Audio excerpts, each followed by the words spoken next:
Hello everyone, welcome to this presentation. I am Anis Mohabedin, PhD student in Philip, and I'm going to talk about fatigue life estimation of CFRP reinforced puddle iron structural details using fatigue local approach. Many metallic bridges in Europe and around the world have more than 100 years old. The prevention of the fatigue damage in this type of structures is of paramount interest. In Portugal, there is an important number of old metallic bridges that are still in operation.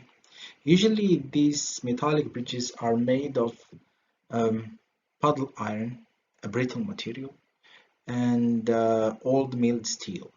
And in Filippo, we are trying to characterize the behavior of these 5 bridges that I'm showing here and try to provide some retrofit solutions.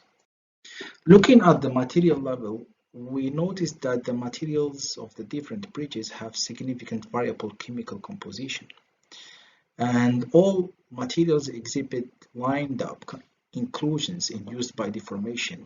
Here I'm showing you in this figure of the puddle iron from Eiffel Bridge. These lined up inclusions, you can see them clearly. And also in this puddle iron from Lewis Bridge. And the density of these lined up inclusions limits the material ductility and increases the scatter in the mechanical properties. In here, I'm going to show you a video of a static test that we conducted in Filippo on a puddle iron specimen from Lewis Bridge. You can see here in the beginning that there is a stress concentration in this region, but soon this will appear in other regions that you're going to see here and there. Then the specimen will fail in the net section, but also in these regions, as you can see. This is a very important point because according to our interpretation, this failure is mainly due to the lined up inclusions.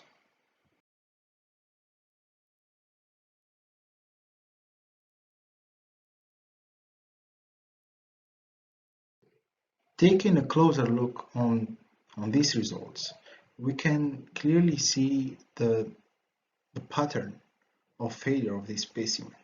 In step 1, there is a stress concentration near the critical region as well as in other regions, which are, according to our interpretation, of course, the regions where there are some lined up inclusions. And in step 2, there is a crack initiation in the critical region. And you can see here in step 3, there are some crack initiations in other regions than the critical section. And finally, the complete failure does not occur only in the net section, but also occurs in other regions where there were lined up inclusions.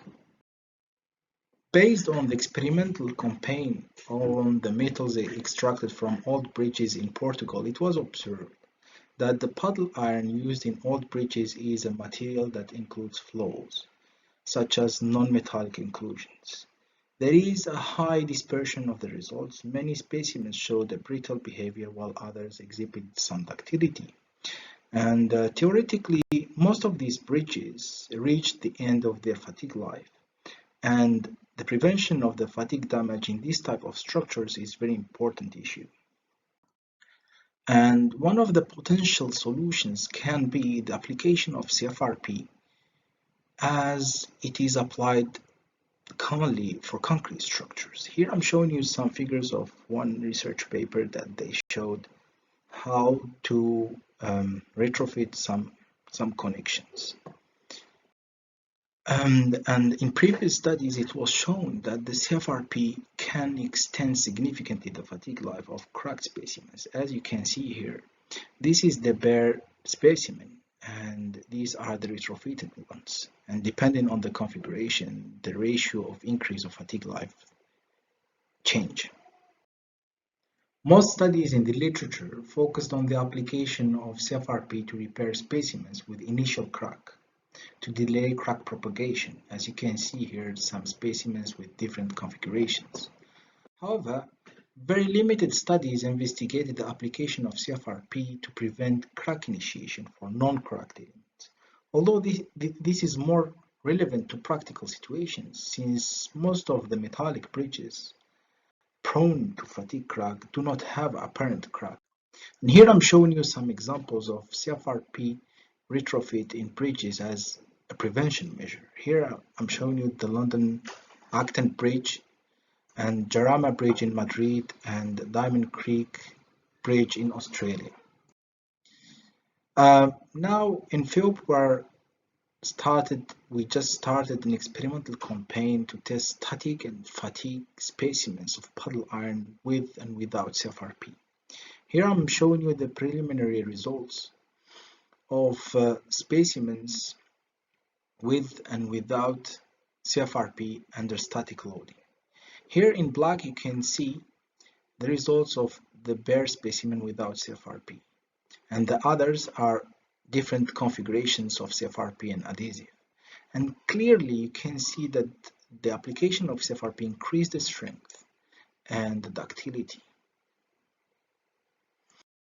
Before starting the fatigue test, we conducted this numerical study in order to have a prediction on the fatigue life of these specimens. So we developed a numerical model with and without CFRP that you can see here. It is matching well the linear behavior of the experimental results.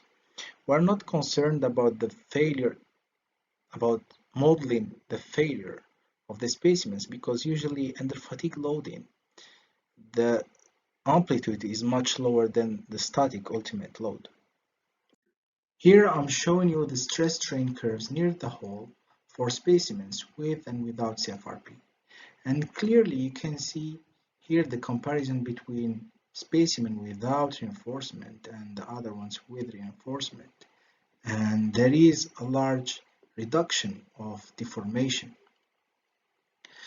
These three lines compare the effect of the CFRP stiffness, and clearly the higher the stiffness, the lower deformation. And in this figure it compares the effect of adhesive stiffness, and clearly you can see that the effect of adhesive stiffness is not that significant. These stress strain results can be used to estimate the fatigue life using local approach. The concept of fatigue strain based local approach is that it assumes that the specimen near the notch should have the same behavior as a smooth specimen subjected to strain control testing. And once the stress and strains are obtained near the notch region, one can use any strain-based model such as the Coffin-Manson or Morrow's to estimate the fatigue life. In this study, we used the Morrow's equation and the wheel-ball model developed by Castillo and Fernandez-Cantelli. So to estimate the fatigue life in this study, we took the stress strain curves that are located in this region and used the Morrow's equation or the whale-ball model that has been calibrated based on experimental data on Lewis bridge material. Here you can see the results of our estimation, here in blue with Morrow's equation and in gray with the whale-ball model. And these two lines are the SN curves that are proposed in the literature. And clearly there is a big difference between our estimation and the ones in the literature.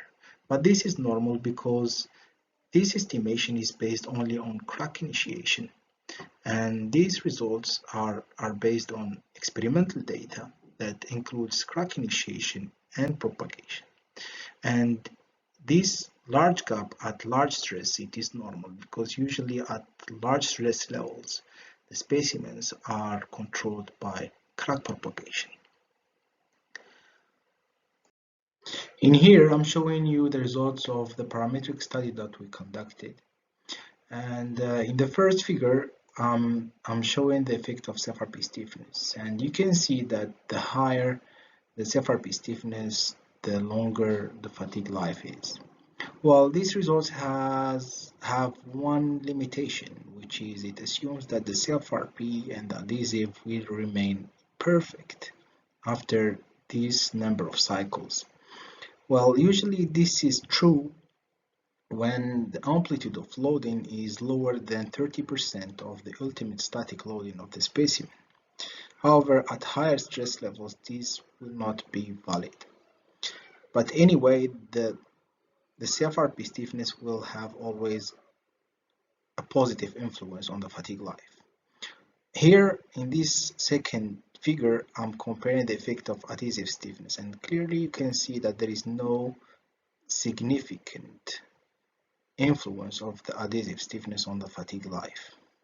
This is the end of my presentation.